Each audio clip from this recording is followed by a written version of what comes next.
I have a number of clients. They initially come to me for weight loss.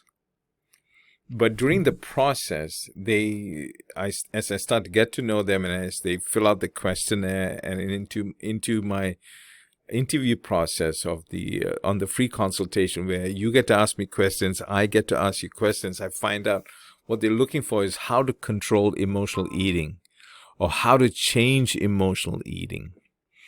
Sometimes they'll say, "Hey, how to end emotional eating?" Um, do you understand? Because they come to a point where they feel so afraid. They feel so afraid that if they do not get a handle of this right now, it'll become a full-blown binging disorder. It already sometimes feels that way to them, right? So I want to teach you two powerful concepts. This is part of my program. And my program is not just theoretical. It's actually trying to help you move the needle in managing this issue, right? In coming up with with the solution on it that actually works for you, right? The first one is this: you are not responsible for the very first thought that comes to your head. My friend, you are not responsible. On average, on average, we get about 6,200 thoughts a day. There was a study done in one of these universities out in Canada, and they put the probes on the person, and they did the studies, right? And they're saying is about this is what the article was saying is about. It'll show up on the scan. It lights up in one area of the brain, and then it disappears, and then another one shows up, and then it disappears. They don't know what the thought is, but they know it is a thought. So on average, a person has about 6,200 thoughts a day. Thank God we don't act on every thought, but you and your subconscious is selectively picking these specific thoughts to act on. So here's the thing. You are not responsible for the first thought that comes to your head. You are only responsible on your follow-up thought and action. Do you understand? Thoughts are thoughts. It just happens, guys. Right?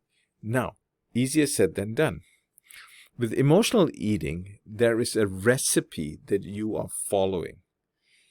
There is a certain recipe, right? And there's a recipe with ingredients, and you're putting it in a certain order, the right amount of ingredients, and the type of ingredients that makes this thing appear in your life, right?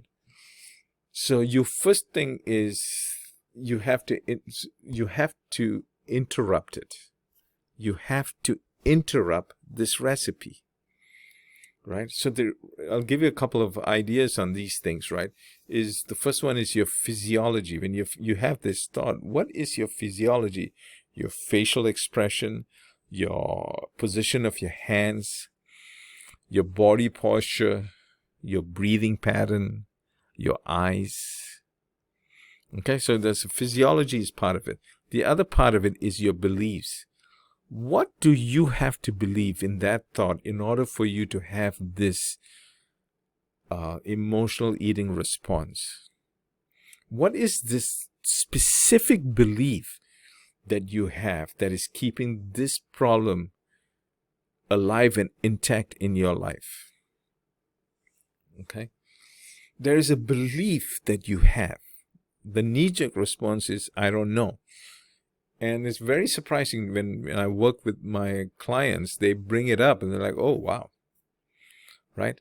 Here's the other part of the recipe is like, what is the mental imagery? What is this mental imagery that you having? You're creating this video or this picture of you blissing out, feeling, oh, so good, right? That is keeping this thing alive and well. This problem. Do you understand? Here's the other part of the ingredients is the self-talk. What is the self-talk that is keeping this problem intact? There's some self-talk that you're saying, oh yeah, it's going to taste so good. It's going to this. It is happening at a subconscious level. It's below the radar. You can actually bring it up to your awareness, right? And so ultimately what you find, my clients find, is, you know what? You don't have emotional eating. You do emotional eating. We are doing it. And you want to get the sense of control back in your life. Take it from your subconscious, right? Where it runs in the shadows and just operates your life, because it honestly thinks it's doing you a favor, and you need your, and what we're doing in our program is to interrupt it and upgrade the software. Somehow along your life journey, this idea became very real to your subconscious, that this is the way to respond to your life. And we pick it and put it to the light and say, does this serve me to continue being like this, responding like this, thinking like this, feeling like this? And the answer is no. Let's change it. Let's upgrade it. And we do it with hypnosis, right? And this is not only hypnosis. I do a lot of other very advanced healing protocols to help you with this thing. My name is George. I'm a hypnotist. It's, I drew a blank on my website, positivehealinghypnosis.com, right? Schedule a free consultation. Schedule a free consultation. In fact, just look around. Go read my reviews. Just do your due diligence, right? And then let's just see if the hypnosis program I have will help you. It helps a lot of people, but some people, it's not a good fit. And so this is why the free consultation is important. I get to understand really what your issue is. I customize my protocols to you. It's very different from one person to the other, right? When you change the way you think at a subconscious level, you change the way you feel, and you change the way you respond and your life experience. I am trying to put you back into the driver's seat of your life in this one area that is going off the rails. Looking forward to hearing from you. Cheers.